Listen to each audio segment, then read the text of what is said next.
morning, Dubai. Welcome back to the Lovin Dubai Show, where we go through the top trending stories that everyone across the country is talking about. Our top story for you today, we're talking about an emergency airport plan that has been activated amid regional airspace closures. And a man was awarded 110K for a job he never started.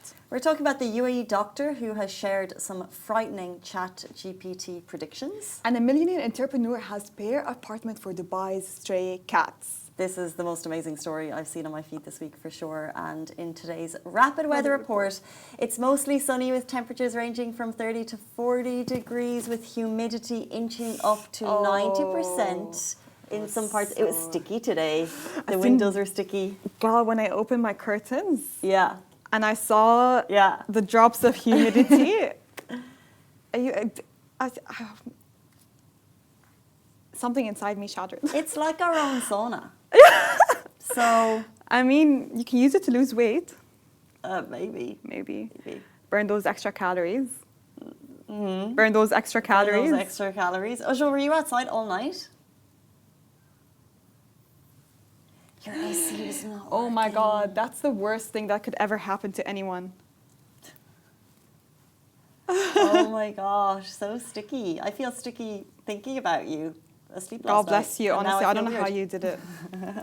But we couldn't sleep last Saturday because it was Shireen's and Uzi's wedding.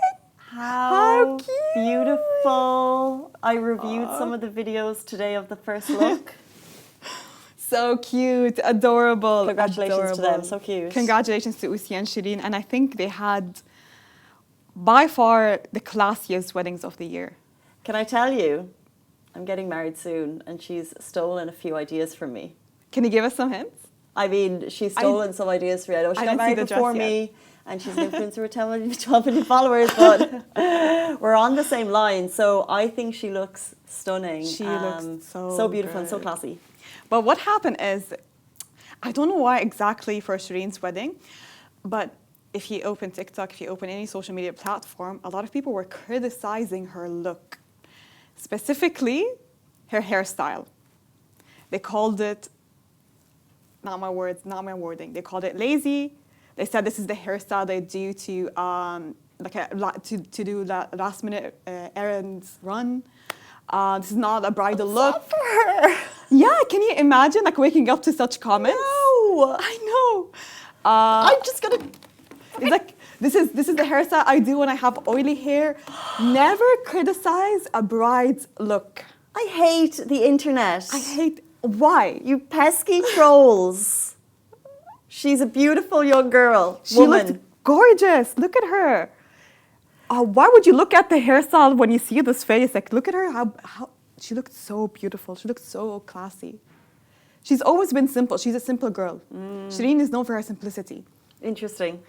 Why are you criticizing her look? So while she looks so classy, she's also kept to her own style, which is amazing. Yeah. You know what? And I don't want to be hard on the people with the trolls, but like, I would love to see you on your wedding day. And if you match this in any way, like the likelihood of any of us normal people ever, like if I could look like her on my wedding day with that hair, that would be like goals. She looks amazing. Yeah, I feel like whatever you put Shireen in, she would look so good. And the thing is, it's not just random people and trolls on the internet. It was actual influencers who were coming out and creating videos, rating and criticizing her look. This is evil. It's evil. I can name a few, by the way, Well, but I won't name them. No. Where do they live? UAE, like in the Middle East. Yeah, because it was the wedding of the century, basically. But it's just, I don't know, never criticize it. Listen, I'm no saint. I am not a saint, okay? None of us are. It's interesting to look at the influencers' looks and what they wore to the wedding and to rate them and to share them with your friends and to share your opinion. Right. But to publicly criticize a bride's look? So wrong. So wrong. Tazan Christ is saying haters are only jealous people. Yes, 100%. you speak the truth. And you know what they're doing is people in social media know that if you talk about a trending topic, you're going to get views. If you have a stronger opinion on something and you're unfiltered, you're going to get views. So these horrible people These horrible people are using a wedding for their own gain, and poor Shireen at the centre of it. Now, I would only say, like Oscars or Met Gala, it's fashion. Like, if you want to have an opinion on someone's outfit there, fine. And you're rating a couple of people. Someone's wedding, and you're better than that. Yeah, it's just once in your life, you want to look your best. Okay, you want people's opinions, of sure, but it's your choice. If she thinks she looks good in a bun, she will have her bun. She will have her bun. Yes. If she thinks she wants to go for the simple makeup look, she will have her simple makeup look. And you'll say yes. It's a bridal look. Fab. And you'll say yes, you look good. That's what you're going to say. Exactly. Like, and people have opinions like, keep it with your WhatsApp group, keep it with your social, like your small private circle. It's not for public fodder. Anyways. What Sharon Josie has said, it's wrong to firstly be rating someone's wedding look. Just be happy for them.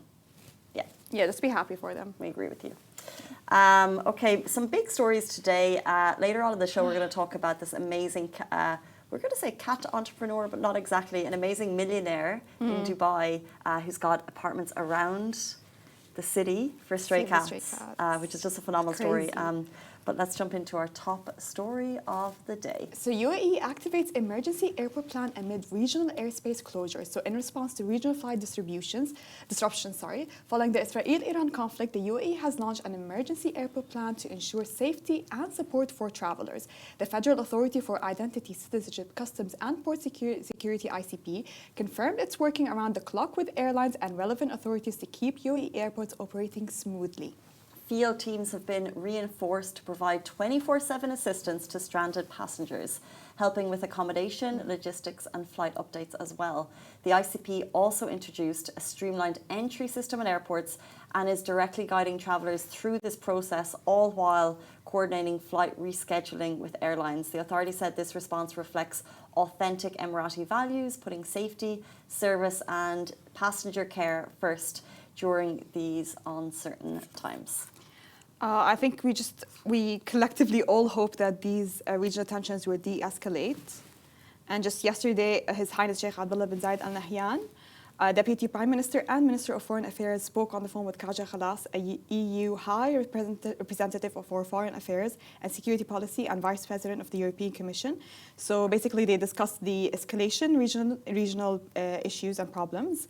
And they're reaffirming their stance on wanting to de-escalate the tensions and hoping to find a solution to this and to put an end to it, because as you can see, a lot of people are currently struggling with the flights because a lot of them have flight plans, travel plans, especially in the Middle East areas. Personally, our aunt had to cancel her flight coming here, so she had to postpone it. Where was she coming from? She was coming from Jordan. Okay. She was supposed to come next week, but she had to cancel it. I've heard of a few people cancelling, not sure, but also knowing that the airport is still operating. There's check your airlines, as we said yesterday. There's, I think, between 4 to 5 countries where flights have cancelled to, but the rest is operating as normal, and there's an emergency plan in place. This all kind of kicked off June 13th following, Israel's military targeting of Iran. And I think we're just watching keenly what's America going to do. But it's amazing to see high-level conversations being taken and the UAE's firm stance on de-escalating. Which is so crucial and so important. And people talk about levels of safety, and I do feel safe here. And that's thanks to the amazing leadership and their behind-the-scenes work to keep us safe. I'd also like to say that's high-level behind-the-scenes work. Low-level behind-the-scenes work because someone was thrown under the bus by their job, but thanks to the court system, he got his rights. He got his rights. He got his cash. Yes. So a man was awarded 110K for a job he never started. So imagine signing a job contract and never starting, but still getting paid. It sounds like a dream, but in reality, it might be a bit scary. That's exactly what happened in Abu Dhabi. A man was offered a role with a 24,000 dirhams monthly salary, but never actually began working because the company kept delaying his start date. So they kept it. Could you imagine this is happening to you? You get your job, you go through probably the 10 million layers of interviews and tests. They say you've got the job, but then they kept delaying it. So after 148 days of no pay, he hadn't actually started. He said enough is enough, and he decided to take the case to the Abu Dhabi Labour Court. Now, the employer argued that because he hadn't shown up or taken leave, but he couldn't actually back this up with any evidence. So the court sided with the employee, ordering the company to pay 110 and 400,000 dirhams in unpaid wages, minus 8 days of leave. So moral of the story, contracts count, even if the job never starts. So he signed his contract, but the work never started. They kept delaying it. The employer is saying he didn't show up, but he's saying they kept delaying it. I don't think you just don't go to work and then you take it to court. So I'm so glad that this guy got his cash. Congratulations. And I've seen a lot of people on the comments who are like, oh, this man is so lucky. Where can I sign up? Where is the job like offering job positions, job roles? No. Guys, read the story. It's not lucky. Imagine months with no income, uncertainty. Are you starting? Can you start a different job? Do you stick to them? Do you leave? What do you do? That's because this was probably a clever title. Yeah. So let's say that this is like, that's classic, not reading the story. So the title, Lovin Dubai Riders, amazing. A man who never started his job gets 110K in unpaid wages. So you think nice, but actually no, not nice. Not nice. The employer delayed. And it's amazing to see on a small level the Abu Dhabi court system protecting the rights of employees because he or she was clearly strung along. Was violated, actually. Like, just imagine having months. That's the thing. Like, you sign a contract, you think you're starting a job. Okay, you wait for months. Do you just wait for them to tell you to come into the office, or do you apply to a different job? Right. But you can't apply to a different job because you signed a contract with someone else. What if they come back to you and say, oh, wait, you signed with us? Very messy. And It's if it's like the dream job, if it's like, name the... Disney. And they want me to be a princess. Hopefully. I go through the audition progress, I dance, I tell I'm the character, I'm perfect, and they give me the job and it's all excitement. And then they say, hang on. How long would you wait? Listen, Anna, I'm in general, in everything, okay, in jobs, friendships, relationships, I'm against waiting. I think if something is right for you, you'll find it in front of your doorstep. And it will be easy, no obstacles. And if something is meant for you, it will drop from the sky. Yeah, but it should be that easy. I totally agree, but in this case, you get your dream job as a Disney princess, Masa, and you've signed the Disney contract. princess? I'm joking. It's the one that you are destined for, and you sign the contract, and then it just doesn't come through. You're waiting. And then, like, the last thing you want to do is go through a court system. I just think that's such a nasty behaviour of people to have to, like, you've probably interviewed with this person, then you're like, now I need to take you to court. It's not a nice thing to do, but yeah. I'm glad this employee took it to the court. I'm glad that they did. How long would you wait for your dream job? I think it's totally situational based. So if you've got bills to pay, if you're supporting a family, your window is quite short. Yeah, true. And within 2 to 3 weeks, you start questioning. You start questioning, and then like how long is your window? It's probably just a month. This person waited 100 and something days. That's quite a long time, and I couldn't wait that long. I'm glad that he managed to wait. God bless you. Like, at least get your cash. Get your cash. Congratulations. Apply to a different job now. Well deserved. Well deserved. Okay, jumping in to a story about ChatGPT after a UAE doctor has shared a frightening report and some scary ChatGPT predictions. So this report has come out, and it's probably something we already know. But ChatGPT might be an angel in disguise. But before we get into it, how often do you use ChatGPT on the daily? How often do you use ChatGPT on the daily? We use it on the daily. All the time. All the time. All the time. Hourly. Now I use ChatGPT and I use Grok. 5 times an hour, and my WhatsApp on daily. And my Meta on my WhatsApp. So 5 times an hour multiplied by 12 hours, I'm awake 60 times a day. It's part of our day now. 100%. It's literally part of our day. And sometimes I don't necessarily just use it for work. Yeah. replying to people's messages. What if they... Are you actually using it to reply to messages? I never used to. I recently started doing it. Like if a confrontation happens or like a heated discussion is happening, Yeah, fair. I'd rather not read through it. I'll just paste it on ChatGPT, give me a proper reply, be polite. Yeah, you're right. I use Don't it be for that direct. too. It's like, make this nicer. Make this nicer. I would just type my message. I'm like, listen, type this, but make it polite. Yeah. Tone it down. So how many times do you use it a day? So I'm not always in a heated conversations, but I use it for work mainly. Nothing. Not. Could you put anyone watching on Instagram? Could you put a number on how many times you're using ChatGPT daily? Ujwal, Kirby, Sammy, how many times do you use ChatGPT every day? I think it's literally part of our day. It's just... How many times? Just once? Liar. Don't Sammy's lie. saying 10. I'm using it 60, like minimum. I've used it like 10 times before the show started. If they're not writers, they can't really say anything. 10 to 30 times. I think that's fair. That's well, Jan R is saying 5 to 10 times. I still think that's all. Yeah, someone said 0. ChatGPT. You don't use 0? ChatGPT?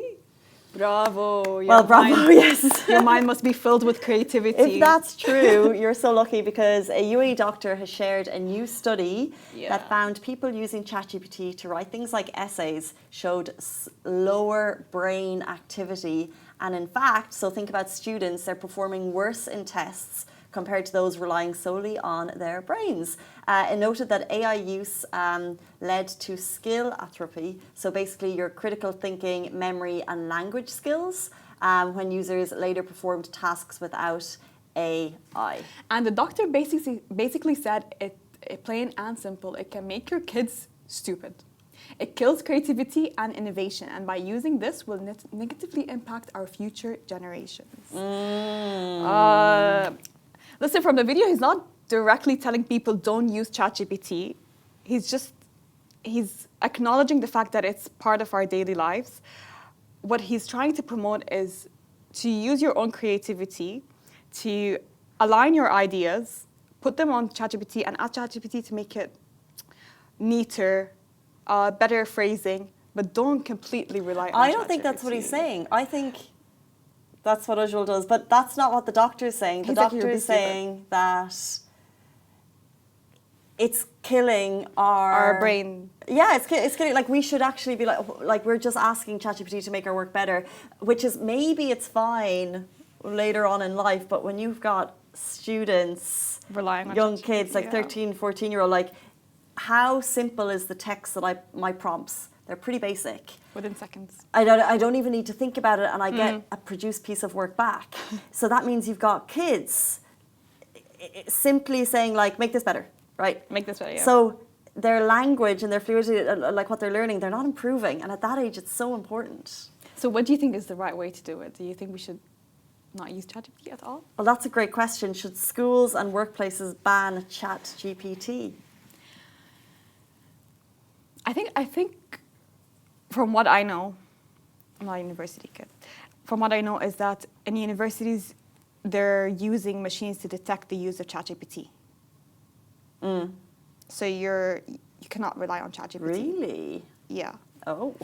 But for students? Yeah, to what extent can they detect ChatGPT? Because you can use ChatGPT and put it on a paraphrasing machine. Right. To what it's so much part and parcel in a very short amount of time.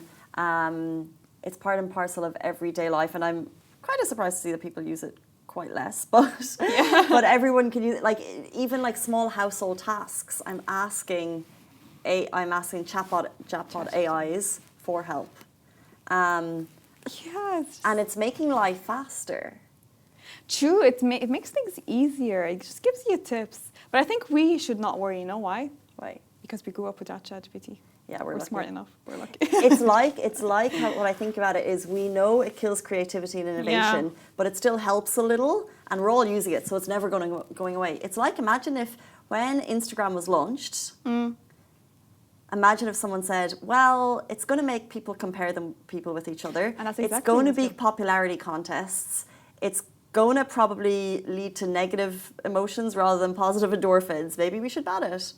But we didn't. We didn't. Here we are. Here we are. And that's exactly what happened on Instagram. And everything in life, everything aesthetic and beautiful is because of Instagram has encouraged these like gender reveals and these birthday parties, these I weddings. hate gender reveals. Oh my God.